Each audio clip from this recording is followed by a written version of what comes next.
Hello everyone, आज की video में हम BGC वर्चुअल ग्राउंड कंसेप्ट देखेंगे जो कि ओप एम्प का बहुत ही इंपॉर्टेंट पार्ट है। लास्ट वीडियो में हमने ओप एम्प का ओपन लूप कॉन्फ़िगरेशन देखा था, जहां पर हमने देखा कि जैसे जैसे हम ओप एम्प का गेन कम करते जा रहे हैं वैसे ही BID की रेंज हमारी बढ़ती जा रही है। और एक कंडीशन ऐसी भी थी जहां पर हमने आइडियल कंडीशन ली थी, जहां पर हमारा गेन बहुत हाई था और ओप एम्प की केवल दो ही आउटपुट आ रही थी, प्लस वीसेट और माइनस वीसेट, जहां पर कि लीनियर रीजन बिल्कुल ख़त्म हो गया था। तो ओप एम्प की जो लीनियर रेंज है उसको बढ़ाने के लिए हमें गेन को कम करना था। तो गेन को कम करने से हमारी जो ओप एम्प की लीनियर रेंज है जिसमें कि ओप एम्प वर्क करता है वो हमारी बढ़ रही थी। तो उसी गेन को कम करने के लिए हमें एक ऐसे सिस्टम की आवश्यकता थी जिससे हम उस गेन को कम कर पाएँ। तो वही सिस्टम हमें बनाने के लिए हमने एक क्लोज लूप कॉन्फ़िगरेशन का ओप एम्प हमें चाहिए था। और क्लोज लूप कॉन्फ़िगरेशन का ओप एम्प कैसा? विथ नेगेटिव फीडबैक, क्योंकि नेगेटिव फीडबैक से गेन हमारा कम हो जाता है और स्टेबिलिटी सिस्टम की बढ़ जाती है।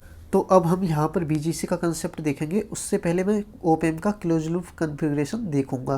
तो यहाँ पे देखिए एक ओप एम्प है, ओप एम्प के प्लस टर्मिनल जो कि नॉन इन्वर्टिंग टर्मिनल होता है उसमें मैंने BI इनपुट अप्लाई किया है। ये यहाँ पर आउटपुट है। अब फीडबैक क्या होता है? फीडबैक होता है आउटपुट का कुछ पार्ट इनपुट में फेड कर देना। अब जो सबसे बेस्ट तरीका है आउटपुट का कुछ पार्ट फेड करने का वो है पोटेंशियल डिवाइडर सर्किट। तो यहाँ पे मैंने एक पोटेंशियल डिवाइडर सर्किट कनेक्ट कर दिया है। यहाँ पे देखिए एक RF रजिस्टर है और एक R1 रजिस्टर है। अब हमें आउटपुट का कुछ पार्ट देना है, तो यहाँ से हमने एक कनेक्शन दिया, वही ऐसे ऐसे करके इनपुट में फेड कर दिया जो कि नेगेटिव टर्मिनल पे है, जिसको हम इन्वर्टिंग टर्मिनल भी बोलते हैं। अब इसी सिस्टम को मैंने यहाँ पर बनाया है। अब यहाँ पर देखिए ये जो रजिस्टर था RF उसको मैंने यहाँ पर कनेक्ट कर दिया, ठीक है। और ये जो R1 था उसको मैंने यहाँ से यहाँ कनेक्ट कर दिया, ठीक। अब यहाँ पर AOL क्या है? इनफाइनाइट, ठीक है। अब लास्ट लेक्चर में हमने देखा था कि जो हमारा RI होता है वो क्या होता है? Infinite. Infinite means open circuit. अब ओपन सर्किट यहाँ पर होगा तो जो ओप एम्प के अंदर जाने वाला करंट होगा वो क्या होगा? 0 एम्पियर, ठीक है। हमेशा याद रखिए कि ओप एम्प के जो अंदर जाने वाला करंट होता है वो क्या होता है? 0, ठीक है।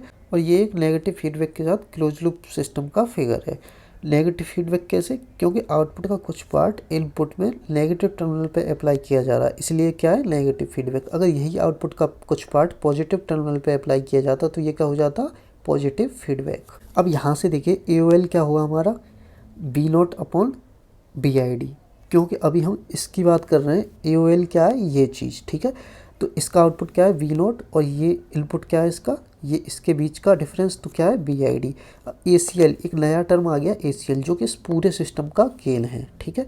तो ACL क्या है हमारा? B0 divide by BI, B0 divide by BI, ठीक है। तो ये क्या हो गया हमारा? Close loop gain. अब यहाँ पर देखिए एक बेसिक ओप एम्प का फिगर है जो कि ओपन सिस्टम होता है। तो ये इसका ओपन लूप गेन है इनफाइनाइट, और ये इसकी सप्लाई है और ये हमारा आउटपुट, ठीक है। अब इन दोनों का जो इनपुट वोल्टेज है उसका डिफरेंस क्या है? VD, ठीक है। अब देखिए यहाँ पे AOL क्या होगा इस केस में? B0 बाय BD, ठीक। अब AOL हमारा क्या होता है? इनफाइनाइट, ठीक है। इनफाइनाइट यहाँ पे मैंने पुट कर दिया AOL की value infinite. Infinite is equal to V0 by BD, ठीक है। अब ये AOL इनफाइनाइट किस केस में हुआ? या तो V0 की वैल्यू इनफाइनाइट हो जाए, जो कि नॉट पॉसिबल है, क्योंकि ओप एम्प की जो V0 की मैक्सिमम वैल्यू है वो क्या होगी? प्लस वीसेट या माइनस वीसेट, तो ये तो पॉसिबल है ही नहीं, ठीक है। या फिर VD क्या हो जाए? 0, तो ये हमारा पॉसिबल है। अगर VD 0 नहीं होता है, इनपुट डिफरेंस वोल्टेज 0 नहीं होता है हमारा, तो AOL भी इनफाइनाइट नहीं होना चाहिए, ठीक है। तो यहाँ से VD क्या होता है हमारा? V non inverting minus inverting, non inverting का वोल्टेज माइनस इन्वर्टिंग का वोल्टेज। तो ये मैंने इधर कर दिया, तो VNI is equal to BI। तो यहाँ से हमारी क्या कंडीशन आ गई कि V नॉन इन्वर्टिंग का वोल्टेज इन्वर्टिंग वोल्टेज के इक्वल होगा। अब यहाँ पर देखिए ये एक क्लोज लूप सिस्टम का फिगर है। अब यहाँ पे AOL की वैल्यू क्या दी गई है? इनफाइनाइट। मैं अभी इतने ओप एम्प की बात कर रहा हूँ। अब AOL की वैल्यू इनफाइनाइट है, तो अभी हमने देखा कि AOL की वैल्यू इनफाइनाइट होने पे VD क्या होना चाहिए? 0। VD 0 कब होगा? जब VNI नॉन इन्वर्टिंग का वोल्टेज V इन्वर्टिंग के इक्वल होगा। तो यहाँ से देखने पर VNI क्या है हमारा? 0, जो कि फिजिकली ग्राउंडेड है, ठीक है। तो BI क्या होगा? जो कि इन्वर्टिंग टर्मिनल का वोल्टेज है BGC के कंसेप्ट से 0 वोल्ट। तो BGC के कंसेप्ट से BI और BNI क्या हो गया? 0 वोल्ट। यहाँ पर देखिए ये तो हमारा फिजिकली ग्राउंडेड है, ठीक है। तो ये जो चीज़ है ये वर्चुअली सॉर्ट है, ना कि फिजिकली। तो इसी कंसेप्ट को क्या बोलते हैं, वर्चुअल ग्राउंड कंसेप्ट। ग्राउंड हमने किस लिए बोला, क्योंकि अभी हम ग्राउंड की बात कर रहे हैं। अब आगे चल के देखेंगे अगर ये चीज़ 2 वोल्ट है, 3 वोल्ट है, तो यही कॉपी होगा, ठीक है। तो इसको हम ग्राउंड नहीं बोलेंगे, ठीक है। तो अभी मैं आगे इससे डिस्कस करने वाला हूँ। तो ये चीज़ आपको क्लियर हुई कि ये चीज़ फिजिकली कनेक्ट नहीं है, ये वर्चुअल सॉर्ट होता है जो कि एक इमेजिनरी है, ठीक है। तो इसी को क्या बोल देते हैं हम, वर्चुअल ग्राउंड कंसेप्ट। यहाँ का वोल्टेज हमने यहाँ ले लिया इस पॉइंट पे, ठीक है। तो ये क्या है हमारा कंसेप्ट ऑफ बीजीसी। अब यहाँ पर हम बीजीसी के बारे में कुछ इंपॉर्टेंट पॉइंट्स देखेंगे। तो जो मैं बोल रहा हूँ उसे बहुत ध्यान से सुनिएगा, क्योंकि ये पॉइंट्स बहुत ही ज़्यादा इंपॉर्टेंट है, ठीक है। तो सबसे पहला पॉइंट है हमारा, BGC is only valid for close system, not valid for open system. BGC का कंसेप्ट केवल और केवल क्लोज सिस्टम के लिए ही वैलिड है, और ये ओपन सिस्टम के लिए वैलिड नहीं है। इसकी बात करेंगे अभी हम। सेकेंड पॉइंट है हमारा, open is a device which is open system. जो सबसे पहले हमने फर्स्ट लेक्चर में इसका सिंबॉलिक रिप्रेजेंटेशन देखा था, वो क्या था, एक ट्रायंगल सा था, 2 टर्मिनल थे, उसमें एक आउटपुट था। तो जो वही ओपन का क्या था, एक फिगर, जो कि हमारा बेसिक ओपन का फिगर होता है, वो क्या है हमारा, एक open system. Open with open loop work as a comparator.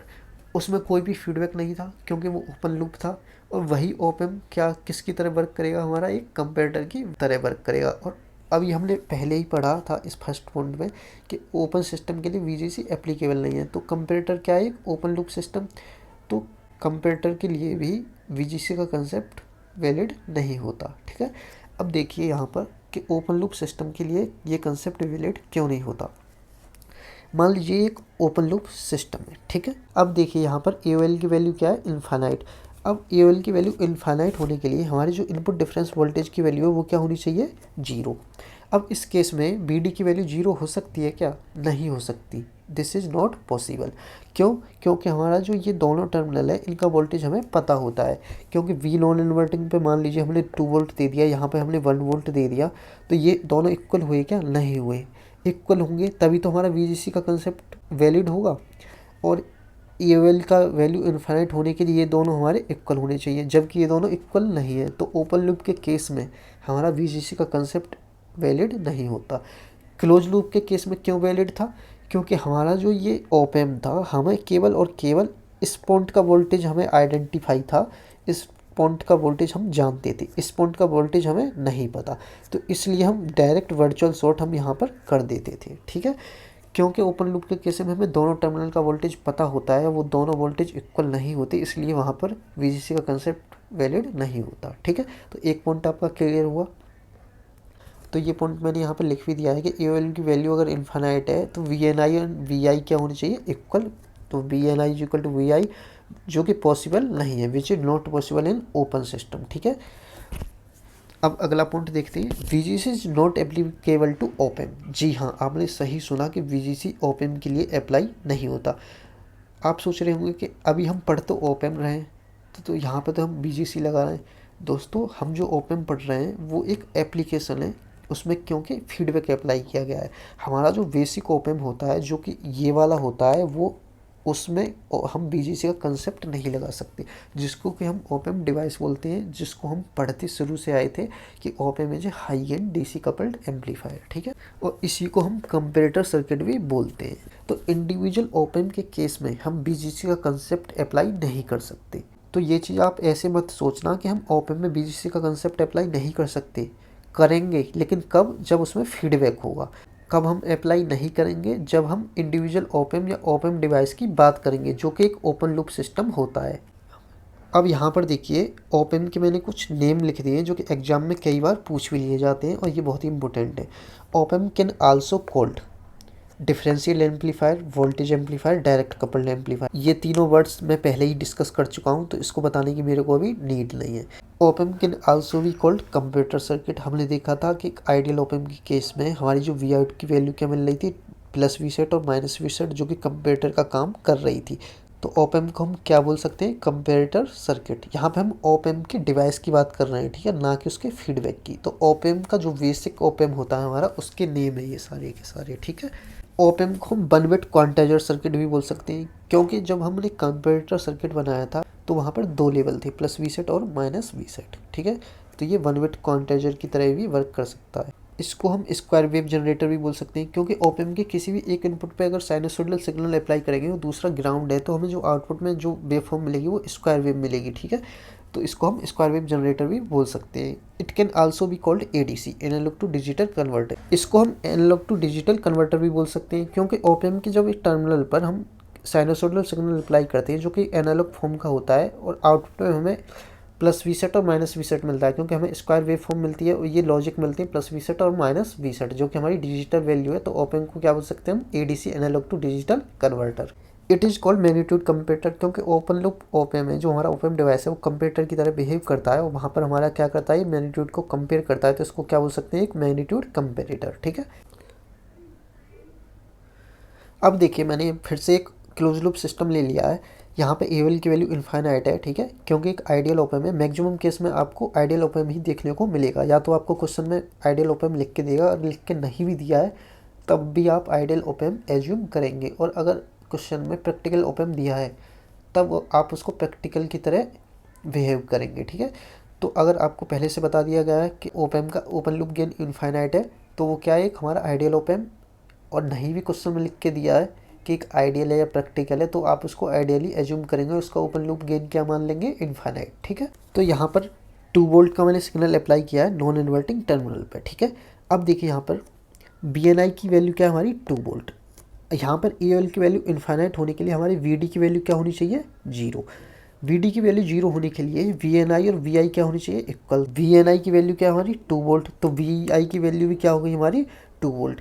तो जो यहाँ पर वोल्टेज था हमारा वो कहाँ पर आ गया हमारा, V इन्वर्टिंग पर। तो इसी को क्या बोलते हैं, वर्चुअल शॉर्ट। अब यहाँ पर हमने वर्चुअल ग्राउंड इसलिए नहीं बोला क्योंकि हमारा यहाँ पर सिग्नल अप्लाई था, इसलिए यहाँ पे शॉर्ट हो गया, ठीक है। वो बोलने के तरीके के ऊपर है, क्योंकि हमारा जो वर्चुअल ग्राउंड कंसेप्ट है वो बोलने में हमें अच्छा लगता है, इसलिए वर्चुअल ग्राउंड कंसेप्ट ज़्यादा बोलते हैं, ठीक है। क्योंकि अगर हमारे यहाँ पे 0 वोल्ट है तो 0 वोल्ट कॉपी होगा, 2 वोल्ट है तो 2 वोल्ट कॉपी होगा, 3 वोल्ट है तो 3 वोल्ट कॉपी होगा, 4 वोल्ट है तो 4 वोल्ट, 5 है तो 5, ठीक है।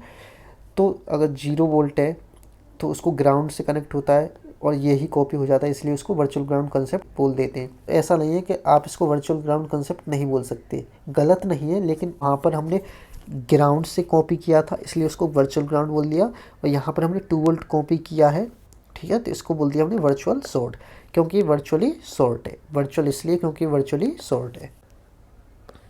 तो वर्चुअल ग्राउंड कंसेप्ट क्या होता है, अगर हमारे ओपन लूप गेन की वैल्यू इनफाइनाइट है तो VD की वैल्यू क्या होनी चाहिए, 0। इसका मतलब जो V नॉन इन्वर्टिंग का वोल्टेज है वो कहाँ पर आ जाएगा, V इन्वर्टिंग पर, ठीक है। तो इसी को क्या बोलते हैं हम, वर्चुअल शॉर्ट। ये फिगर केवल मैंने सिंप्लिसिटी के लिए बनाया है, ये फिगर फीडबैक के साथ होना चाहिए। ऐसा नहीं कि आप open loop configuration of op-amp में वर्चुअल ग्राउंड कंसेप्ट अप्लाई कर दें, ठीक है, क्योंकि virtual ground concept only valid for close loop op-amp. अब देखिए यहाँ पे कुछ और पॉइंट्स हैं कि हमारा जो ओपेम डिवाइस होता है वो can not be used as amplifier. हमारा जो ओपेम का डिवाइस होता है वो एम्पलीफायर की तरह यूज नहीं हो सकता। एम्पलीफिकेशन का मतलब हम जो इनपुट में साइनोसोडल सिग्नल अप्लाई कर रहे हैं उसका एग्जैक्ट रेप्लिका हमें आउटपुट में मिलना चाहिए, लेकिन ओपेम हमारा ओपन लूप में जो होता है वो कंपेरेटर की तरह बिहेव करता है, और कंपेरेटर की तरह जब वो बिहेव करता है तो हमारी 2 ही वैल्यूज मिलती हैं, प्लस वी सेट और माइनस वी सेट। तो हमें रेप्लिका की वजह हमें आउटपुट में स्क्वायर वेव फॉर्म मिलती है जो कि कम्प्लीटली डिस्टॉर्टेड वेव फॉर्म है। तो एक एम्पलीफायर के लिए हमारी प्रायोरिटी क्या होती है, फेथफुल एम्पलीफिकेशन, ठीक है। तो जो हमारा ओपेम डिवाइस है वो केवल हमारा कंप्यूटर की तरह बिहेव कर सकता है। इसके एप्लीकेशन कब है, जब इसको हम फीडबैक की तरह यूज करेंगे। तो ओपेम को हम एम्पलीफायर की तरह कब यूज कर सकते हैं, जब इसको हम फीडबैक के साथ यूज करेंगे, तभी हमें इसकी नंबर ऑफ एप्लीकेशंस दिखाई देंगी। और इसके इतने सारे एप्लीकेशंस हैं कि इसके ऊपर 500 से 1000 पेज की बुक भी लिखी जा सकती है। अब नेक्स्ट पॉइंट देखिए, BGC is valid for ideal op-amp. Ideal op-amp means जिसका ओपन लूप गेन क्या होता है, infinite, not for practical op-amp, जहाँ पर प्रैक्टिकल ओपेम का गेन क्या होता है, फाइनाइट AOL, जैसे 10, 12, 20, 25, ये क्या होता है हमारा फाइनाइट ओपन लूप गेन, ठीक है। तो जो हमारा VGC का कंसेप्ट होता है वो आइडियल ओपेम के लिए ही वैलिड होता है, प्रैक्टिकल ओपेम के लिए वैलिड हमारा नहीं होता है। यहाँ पर देखिए ये एक क्लोज सिस्टम है, यहाँ पर AOL की वैल्यू क्या है, इनफाइनाइट। AOL की वैल्यू इनफाइनाइट होने के लिए VD की वैल्यू क्या होनी चाहिए, 0। VD की वैल्यू 0 कब होगी, जब VNI और VI क्या होंगे हमारे इक्वल। तो VNI क्या है हमारा 0, तो VI भी क्या हो गया VGC से 0, ठीक है। अब यहाँ पे देखिए ये भी एक क्लोज सिस्टम का फिगर है, पर यहाँ पर हमारा AOL की वैल्यू क्या है 10, जो कि एक फाइनाइट ओपन लूप गेन है। यहाँ पे AOL की वैल्यू 10 है, तो AOL क्या होता है V0/BD, इनपुट डिफरेंस वोल्टेज, ठीक है। तो AOL equal to 10 equal to V0/BD। अब BD हमने इधर ले गए, 10 हमारे नीचे कर दिया। अब BD की वैल्यू 0 हो सकती है क्या? नहीं हो सकती, नॉट पॉसिबल, ठीक है, क्योंकि हमारा यहाँ पे 10 ओपन लूप गेन आ गया, ठीक है। तो VNI माइनस VI 0 हो सकता है क्या? नहीं हो सकता, ठीक, ये हमारा नहीं हो सकता। तो VNI is not equal to VI, इसलिए हमारा जो VGC का कंसेप्ट है वो केवल आइडियल ओपन के लिए ही वैलिड है, प्रैक्टिकल ओपन के लिए वैलिड नहीं है। अब नेक्स्ट पॉइंट देखिए, VGC is only valid for internal terminals of open, ठीक है। ये हमारा एक ओपन है विथ फीडबैक, इसके ओपन लूप गेन की वैल्यू क्या है? इनफाइनाइट। अब हम इसमें VGC का कंसेप्ट लगा सकते हैं, ठीक है, VNI is equal to VI। तो हमारा जो VGC का कंसेप्ट है वो केवल इंटरनल टर्मिनल पे ही अप्लाई होता है। इंटरनल टर्मिनल कौन से? जो ओपन के इंटरनल टर्मिनल हैं, जैसे VNI और ये VI। तो ये हमारा वर्चुअल शॉर्ट हो जाएगा। ये नहीं कि आप ये कर दें कि V2 वर्चुअल शॉर्ट V1, ये नहीं हो सकता, ठीक है। तो आप हमेशा याद रखिए कि from VGC VNI is equal to VI होगा, V0 is not equal to V1, ठीक है। अब नेक्स्ट पॉइंट देखिए, VGC is only valid for negative feedback system, not valid for positive feedback system. हमारा जो VGC का कंसेप्ट है वो केवल नेगेटिव फीडबैक सिस्टम के लिए ही वैलिड है, पॉजिटिव फीडबैक सिस्टम के लिए ये वैलिड नहीं होता है। तो ये बात आप ध्यान रखिएगा। इस पॉइंट को मैं डिटेल में भी डिस्कस कर सकता था, लेकिन अभी मेरा मोटो आपको क्वेश्चन की टेक्निक को सिखाना है, तो इसलिए मैं अभी इसको डिटेल में डिस्कस नहीं कर रहा हूँ, ठीक है। फ्यूचर में जब हम इसका फुल कोर्स पढ़ेंगे तो वहाँ पे मैं सारी चीज़ें डिस्कस करूँगा। तो अब यहाँ तक हमने सारी चीज़ें पढ़ ली हैं। तो VGC के कंसेप्ट को वैलिड होने के लिए सबसे पहले तो वो आइडियल ओपन होना चाहिए। आइडियल ओपन में उसके ओपन लूप गेन की वैल्यू क्या होनी चाहिए? इनफाइनाइट। उसके बाद वो क्लोज सिस्टम भी होना चाहिए, ठीक है। क्लोज सिस्टम के साथ वो नेगेटिव फीडबैक क्लोज सिस्टम होना चाहिए। ऐसा नहीं कि क्लोज लूप सिस्टम तो है लेकिन वो पॉजिटिव फीडबैक सिस्टम हो जाए, ठीक है, तो वहाँ पर VGC अप्लाई नहीं होगा। तो नेगेटिव फीडबैक सिस्टम होना जरूरी है, ठीक है। नेगेटिव फीडबैक सिस्टम कैसा? जब हम आउटपुट का कुछ पार्ट इन्वर्टिंग टर्मिनल पर अप्लाई करेंगे तो वो क्या होता है? हमारा नेगेटिव फीडबैक, ठीक है। अगर आउटपुट का कुछ पार्ट पॉजिटिव टर्मिनल में अप्लाई कर दें तो वो क्या हो जाएगा? हमारा पॉजिटिव फीडबैक, ठीक है। और VGC का कंसेप्ट हमेशा ओपन के इंटरनल टर्मिनल पे अप्लाई होता है। इंटरनल टर्मिनल कहाँ पर? ये वाले, ठीक है। तो VGC का कंसेप्ट यहाँ पर ही अप्लाई होगा, ऐसा नहीं कि आप इसका वोल्टेज यहाँ पर ले जाएं, ठीक है, वो रॉन्ग हो जाएगा, ठीक। आई होप आपको VGC का कंसेप्ट अच्छे से क्लियर हुआ होगा। नेक्स्ट वीडियो में हम inverting and non inverting op amp देखेंगे। वीडियो अच्छा लगा हो तो वीडियो को लाइक, अगर आपका कोई डाउट है तो कमेंट बॉक्स में कमेंट, और चैनल को सब्सक्राइब जरूर करिएगा। मिलते हैं नेक्स्ट वीडियो में एक नए कंसेप्ट के साथ, तब तक के लिए थैंक यू, बाय बाय।